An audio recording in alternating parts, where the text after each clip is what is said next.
بسم اللہ الرحمن الرحیم۔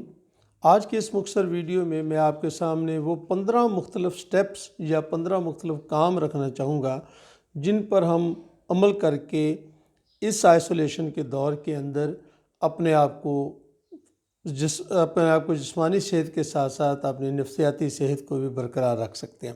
سب سے پہلی بات جو ہے کہ یہ ایک پازیٹیولی ہم نے اس بات کو لینا ہے کہ یہ ہو گیا ہے، اب یہ میری وجہ سے نہیں ہوا اور میری چاہت سے نہیں ہوا، اور تو اس لیے یہ اللہ رب العزت کی طرف سے جو بھی اس کا نظام ہے اس کے تحت ہوا ہے، اور یہ بیماری پوری دنیا میں پھیلی ہے، اس لیے ہمیں اس کو پازیٹیولی لینا ہے۔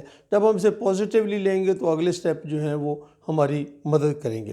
دوسرا اس میں یہ ہے کہ اس بات کو، اس آئسولیشن کو آپ اپرچونٹی سمجھیں۔ بہت سارے آپ کے کام پینڈنگ ہوں گے، آپ ان کاموں کو کیجئے، اور بہت سارے کام ایسے ہوں گے جن کو آپ بڑی دیر سے نہیں کر سکے تھے، کوئی لکھنے کا، پڑھنے کا، کوئی کتاب پڑھنے کا، کوئی فن سیکھنے کا، کوئی آن لائن کورسز کرنے کا، آپ اس موقع پر ان چیزوں سے بھی فائدہ اٹھا سکتے ہیں۔ تیسری یہ ہے کہ آپ اپنی روٹین بنائیے، ہر روز صبح تیار ہوں اسی طریقے سے جیسے دفتر جاتے ہیں، اور دفتر جانے کی ہی تیاری کے سلسلے میں آپ اپنے آپ کو فریش بھی کریں، اور اپنی ایک روٹین بنائیں کہ میں نے اتنے بجے اپنے ٹیبل پہ بیٹھنا ہے، میں نے یہ کام کرنا ہے، یہ میں نے ریسٹ ہے، یہ میرا ڈنر ہے، یہ میرا لنچ ہے۔ تو یہ بھی آپ کو بہت زیادہ، یہ سٹیپ بھی آپ کو بہت زیادہ معاون ثابت ہوگا۔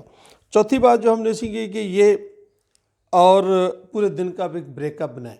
اتنے گھنٹے مجھے ایکسرسائز کرنی ہے، اتنے گھنٹے مجھے سونا ہے، اتنے گھنٹے مجھے کام کرنا ہے۔ یہ آپ بریک اپ بنائیں گے تو انشاءاللہ اس سے بھی آپ کو بہت فائدہ ہوگا۔ اور اپنے باڈی اور مائنڈ کا بالکل خیال رکھیں، دوسروں کی مدد کریں، اس سے بھی خوشی ہوگی۔ دوسرے لوگوں کے ساتھ آپ کنیکشن میں رہیں، کسی بھی طریقے سے، الیکٹرانک میڈیا ہے، فون ہے، واٹس ایپ ہے، ویڈیو ہے، اور اسی طریقے سے آپ ایک اور بھی کام کریں، ذرا ٹی وی کم دیکھیں، تاکہ آپ کو جو ہر وقت ایک خطرناک خبریں مل رہی ہیں وہ بھی آپ کے اوپر، آپ کی نفسیاتی صحت کے اوپر اس کے برے اثرات کم سے کم ہوں۔ اور اپنی میڈیکل کی سپلائز کو ضرور یقینی بنائیں، کیونکہ خدا نہ خواستہ اگر کوئی دوائی شارٹ ہو گئی تو وہ آپ کے لیے زیادہ مسئلہ بن سکتی ہے۔ اپنے آپ کو بوریت سے بچائیے، بلا وجہ سٹریس میں آنے کی ضرورت نہیں ہے۔ اپنے آپ کو پازیٹیو رکھیں اور یہ سوچیں کہ انشاءاللہ یہ وقت بھی گزر جائے گا۔ اور آخری بات یہ ہے کہ یہ میرا اور آپ کا اکیلے کا کام نہیں ہے، اس کو ایک اجتماعی طور پر رسپانسبلٹی سمجھ کر ہمیں کرنا ہے۔ میں اس لیے گھر پہ ہوں کہ یہ معاشرے کا فائدہ ہے، جہاں میرا فائدہ ہے وہاں معاشرے کا فائدہ ہے، پوری سوسائٹی کا فائدہ ہے، پوری دنیا کا فائدہ ہے۔